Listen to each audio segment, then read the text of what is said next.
On the 10th of December 2021, we will celebrate the 25th anniversary of the final Constitution of South Africa being signed into law by Nelson Mandela. This commemoration comes at a time when South Africa's commitment to constitutionalism and the rule of law has been tested. So it's a good opportunity to pause and reflect on South Africa's constitutional heritage, to explore the history of the constitution-making process, to consider the centrality of the Constitution to our hard-won democracy, and to take stock of how far we've come and the challenges that lie ahead. Okay, I'm going to start off with a hallelujah, and I'm not even a religious person, but our Constitution is so central to South African life, and it provides the foundation for having a country called South Africa, not Bantustans and group areas, and black groups and Zulus, and we've got everything like that, but the Constitution is what makes us all South Africans, that gives us the chance to speak out, to be who we are, to express ourselves in multiple different ways. And it's the things we most take for granted that are the most rich. Our presidents stepped down. None has gone full two terms, let alone presidents for life. We take that for granted. We have elections every 5 years, national, every 5 years, municipal. People get fed up, they cross, they're angry, disappointed, but we have elections. And they're free and fair. And people come from different countries in the world to study our Independent Electoral Commission, how it functions, how it works, rather than we having to go abroad to discover how to hold free and fair elections. We have a very strong judiciary, and I'm not just bragging because I was a judge. It's playing such a central role, using the Constitution. We take that for granted. We want more, but we take that for granted. We have very lively press. People speak their minds. It's a very open society. It's not a just society, it's not a fair society, it's an open society. So all of these are elements of constitutionalism. We have very strong civil society groups, faith communities, workers' organizations, employers' organizations, sporting organizations. So the state isn't everything.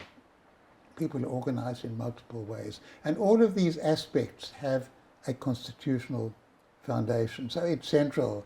And I want to say hallelujah. Thank heavens for the Constitution. Basically, it's working, it's being challenged, it's being contested, but it's there. It's there.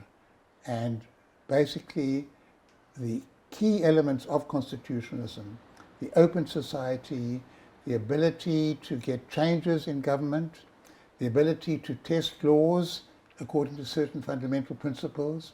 Are they oppressive? Are they unjust? Are they unfair? All of these things are built into the very character of South Africa today. And this is what we were dreaming of when we fought against apartheid. It wasn't only against apartheid, it was for something. It was for an open and democratic society, and that we've achieved. Now, the big problem, as I see it, is it's not enough to be free, open society. We want a just society. We want an equal society. We want real equality for all our people in the most basic elements of decent living conditions and opportunities that we haven't achieved yet. But instead of the Constitution being the problem, the Constitution provides the mechanism to bring about the changes that we want. Thanks, Judge Sachs. Just to return to that moment of what was being fought for in our new hard-won democracy, can you give me a sense of who was on the team that drafted the Constitution? How diverse was it? And how did the experiences, the collective experiences of that team inform the discussions that you had and the ultimate final product that is the Constitution? Okay, I'm going to deal with two phases. Albie in exile, with thousands of others in exile, and people on Robben Island, in the underground, in the resistance, dreaming of a new South Africa, not only to get rid of apartheid, but basic decency, basic fairness, basic respect for human dignity for everybody. We wanted that. We didn't want to bring down apartheid and create another oppressive society. That was the dream that united us, wherever we were in the world. And the biggest challenge we had was, what would this future South African country be like? Would it be a country of separate races, sharing power between the racial groups? Or would it be a country of human beings, of citizens equal, expressing their personalities, their languages, their cultures, having very different ways of being in the world, but all South Africans equal in that sense? And that was what we were fighting for. And the big challenge was to get rid of the notion of group rights, of South Africa with a constitution based on whites, white Afrikaners, Zulu speakers. We would have had 3 presidents if we'd followed that. We would have had Mandela on Monday, and de Klerk on Tuesday, and Buthelezi on Wednesday. And this was right until 1992, deep into negotiations. That was being proposed by the South African regime then. And there would have been government by consensus between representatives of these 3 racial ethnic groups. It would have been a total disaster. And that is what led to the breakdown of negotiations. 2 completely different visions. The Oliver Tambo vision, developed in exile, constitutional committee set up by him, working with us, of a united, non-racial, democratic, and we added non-sexist democratic South Africa, one country, and protections coming through a Bill of Rights, protecting everybody because they're human beings, and not protections coming through racial vetoes, minorities, and so on. That was what the big battle was over, and that was the triumph of the constitution-making process. Who wrote the Constitution? 490 elected South Africans, 400 in the National Assembly, 90 then called senators, democratically chosen. And maybe half or more had been in prison, in exile, in the underground resistance. Scores of them had been tortured. They'd seen how the state can be used to oppress people, the law used to cover up the oppression. Dreaming of the new South Africa, a very strong bloc of women. The ANC had, in terms of internal statutes, 30% of ANC people in the Constitutional Assembly had to be women. 3 out of every 10 on proportional representation list. There was a national coalition of women outside saying, hey, we don't want to hand over power from one gang of men to another gang of men. I heard one feminist actually put it in those terms. We're fighting for liberation. That means liberation for everybody. We had a very large block of trade unionists, people from the workers' movements, who'd been in the labour struggles, shop floor struggles. This was the core of the Constitutional Assembly that drafted the Constitution. It wasn't the lawyers. The lawyers gave the technical shaping, but the thrust of it, what was imagined, what was fought for, basically came from the oppressed people wanting a society without oppression. And you have to look at the debates. They're all now contained in the archives of the Constitutional Hill Trust to see the processes that were followed, the debates and the arguments, the debates over land, over compensation, the debates over abortion, the debates over whether or not to start with in humble submission to a mighty God and instead in saying Nkosi Sikelel' Afrika. All these different issues were debated in Parliament sitting as a Constitutional Assembly from 1995, 1996, starting in 1994, 2 years, drafted our new Constitution. Good. So you've spoken about the diversity of the people and the constituencies and the life experiences that really came together in the constitution-making process. But perhaps looking at a longer span of history, what is the heritage, the intellectual and cultural heritage of our Constitution? Do you think there are any particular founding documents or landmark milestones that really informed how our constitution has come to be. Looking back even early in the 20th century, perhaps you could identify what you think are particularly important sort of founding documents for our constitution. I'm going to go back further than the early 20th century. In the 19th century, a group of Africans went to the House of Commons in London, and one of their spokespersons said,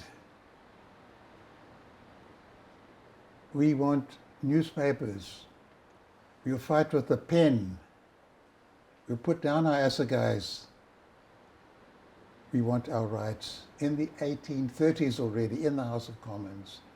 And you'll see going on later and later, ANC formed in 1912, but before that a group had also gone, pleading with the British, don't just hand over power to the whites. We are part of the people of South Africa being ignored.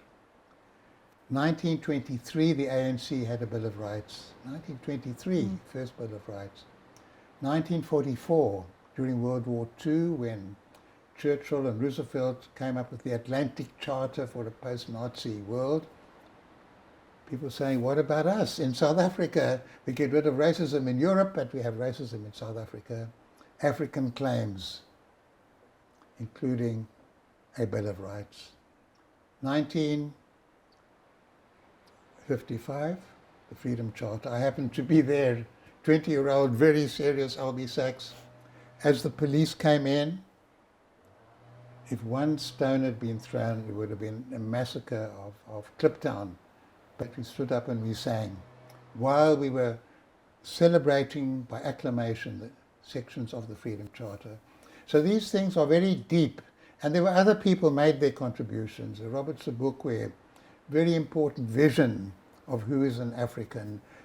Steve Biko, his also powerful vision of humanity being at the core of Africanism, if you like. Multiple different contributions from different people. So the roots go back very, very far. It wasn't a product of lawyers, it wasn't even a product only of the members of Parliament in 1996. Good. So you've really drawn together, I think, really the collaborative and deep-seated history of the Constitution. Of course, you had a pivotal role in it, alongside many other people you've pointed out. But your role also changed, of course, when you were appointed by Nelson Mandela to the Constitutional Court in 1994. Could you perhaps tell us about the very unprecedented role that the Constitutional Court was required to play in certifying the final Constitution? Perhaps can you explain what that process involved and how, what is the significance of the Court's role in that process? We were a very, very cheeky court. But the Constitution asked us to be very, very cheeky. Part of the genius, if you like, of the South African constitution-making process is that we got the regime, the old racist government, to lay down their arms, to hand over at least political power with relatively blood-free manner. And central to that was the two-stage process of constitution making. Having elections to get the body that would draft the constitution, now speaking for the whole nation, you can't be more legitimate than that. But for those who are scared that majority rule will mean a new form of oppression, whites will be driven into the sea, other minority groups won't stand a chance, we agreed to certain principles in advance. We thought there'd be 4 or 5. There were 34, some going into subclauses. But we could agree, and they weren't concessions. That was the country we wanted. It embodied the vision of the South Africa that we wanted across the board. But who was going to say that those principles had been complied with?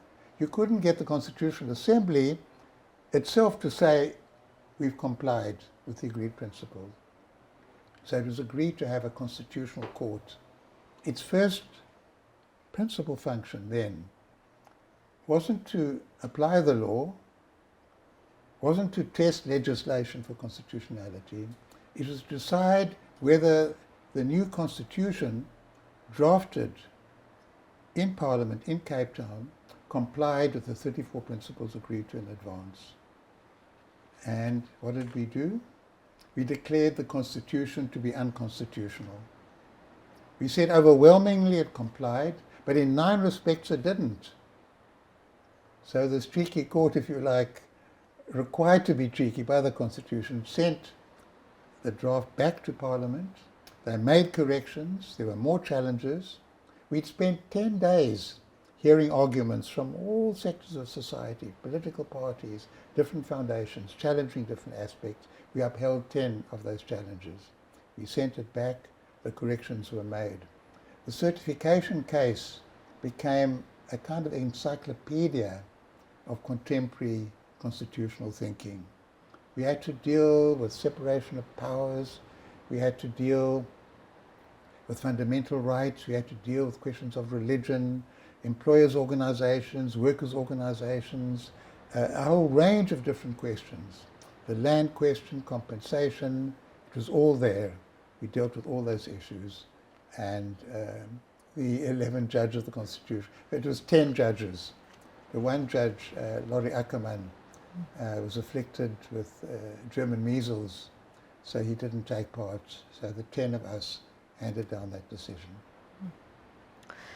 I'd like to invite you to reflect on how the Constitutional Court's role as the guardian of the final Constitution has evolved and matured since that certification judgment. How important is judicial independence for the integrity and durability of the Constitution, and how do you think our judiciary's fared in the last 25 years? The very first case we had was on capital punishment. It couldn't have been more dramatic than that. 400 people on death row. Their lives literally depended on us. And the negotiators couldn't agree. The National Party, the state, couldn't imagine a country without capital punishment.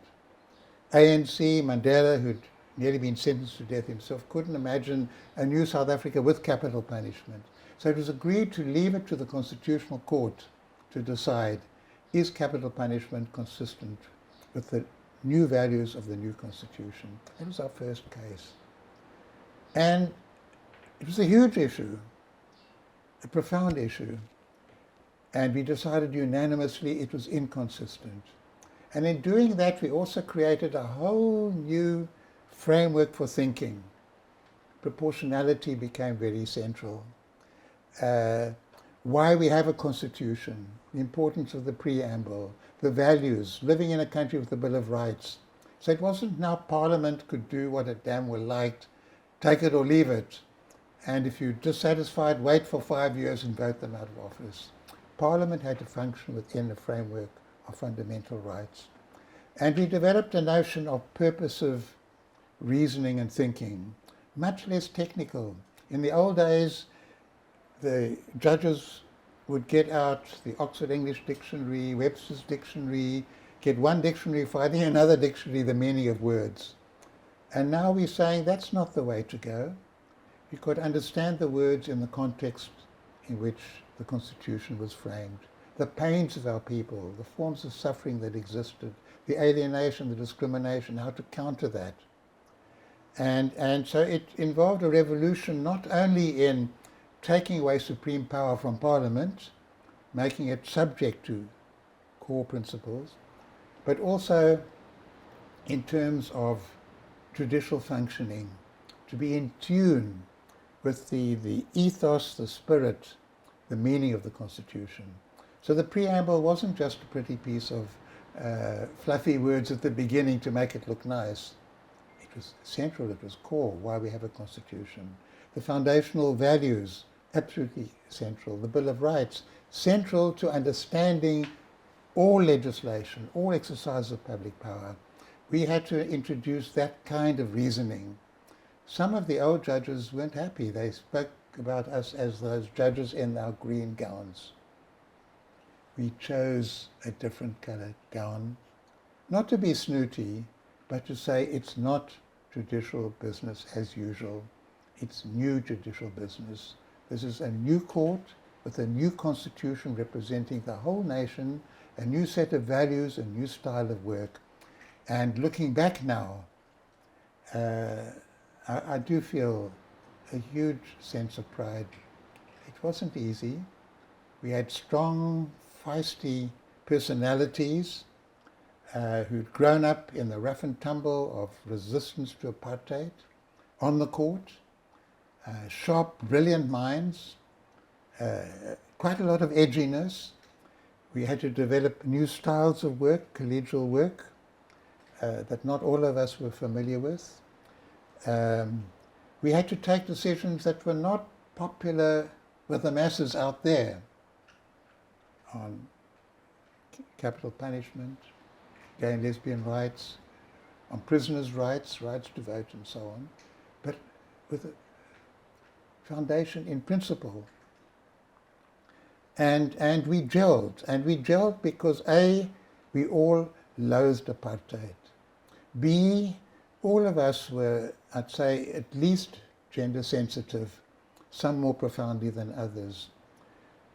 C, all of us wanted an open society, responded. We were diverse on the bench, and we felt our country is so diverse, and we must celebrate diversity, not use it as a weapon against others. And then we had wonderful leadership from Arthur Chaskelson, towering intellect, great delegator, a great listener, the last one to speak, Ismail Mohammed, passionate, fiery, creative. He could reach levels that nobody else could reach. And then so many other different people, different voices, sitting around the table, going round and round and round. The very South African thing. It's like the Indaba, the Lekgotla, the Bosberaad. Now a little Bosberaad, if you like, inside our temporary accommodation, round and round and round and round the table. Not thinking we are geniuses, we know the answers. Working as a team, supporting each other, arguing with each other. And we developed a certain style of work, certain rigorous methods of checking up on the accuracy of the detail, which became then foundational to the methodology of the Constitutional Court. And I'm myself happier in the more poetic realms than in the realms of rules, but I learned so much. Rules are important. They do provide secure foundations, but you also need the imagination. But if the rules are strong, the imagination can soar. And I think that was the strength of our court. Strong foundation in rules of procedure, of courtesy, of etiquette, of styles of work, following the Constitution, and our minds could just go everywhere and anywhere, and the collective team now working. And now when I read the press summaries of cases, and it was Richard Goldstone and I pushed very hard for press summaries, now I'm the beneficiary of that. I feel so proud, I feel so elated. Yes, yes, yes. I'd say 19 times out of 20 I agree with majority decisions of the Constitutional Court. Great, thank you. And perhaps a final question. In the last 20 years, our commitment to constitutionalism, the rule of law, and human rights has certainly been put to the test. And so the question 25 years on is the Constitution holding? How would you respond to the criticism that the Constitution has failed us because there hasn't been transformation in society that we may have hoped for, or at least at the speed that we would have hoped for 25 years ago? Okay. The Constitution has given us an open democratic society, the right to speak our minds, to protest, to challenge, to expose all the failures of our society. And we are one of the most open societies in the world. We were banned, we were censored, we were thrown into jail, we were detained without trial, we were tortured, we were assassinated. These things were standard, they were normal, they're happening all the time. We've got beyond that. That's a huge success. The Constitution's given us mechanisms for bringing about change. It's through elections, it's through holding our leaders accountable. We've got to use them. It's not the Constitution that's prevented more homes from being built, or more hospital beds, or better education. We haven't used the instruments the Constitution has given us. So we don't blame the Constitution, we use the Constitution. That would be my response to that. Have we got society envisaged by the Constitution? We're far, far, far away from that. Miles better than what it was before. Hugely better than what it was before, but well short of what we can become and what we need to become.